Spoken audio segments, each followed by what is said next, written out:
నమస్తే అండి. ఈరోజు వంకాయ పచ్చడి చేస్తున్నాను.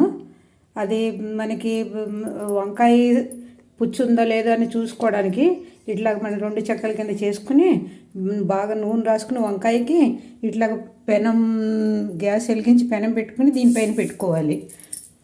టమాటాలు కూడా టమాటాలు కూడా వేసుకుంటే మనకి ముక్కల కంటే ఇవి కాల్చిన టమాటాలు చాలా టేస్ట్గా ఉంటాయి.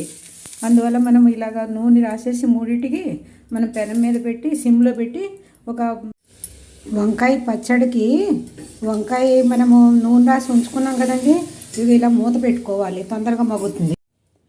వంకాయ కాల్చిన తర్వాత ఇట్లాగ తొక్క తీసేసుకుని ఇలా ఉంచుకోవాలండి గుంజు. ఆ తర్వాత టమాటాలు కూడా ఇట్లా చేసుకోవాలి. పై తొక్క అంతా తీసేసుకుని గుంజు వస్తుంది. మనం ఇప్పుడు గ్యాస్ బాగా పచ్చిమిర్చి ఉల్లిపాయలు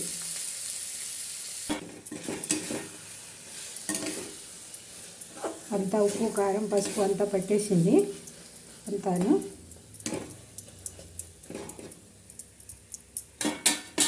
ఆ తర్వాత మనకి కొత్తిమీర ఎంత మనం బారీక్ కట్ చేసుకుని పైనుంచి మనం డెకరేషన్ చేసుకోవాలి.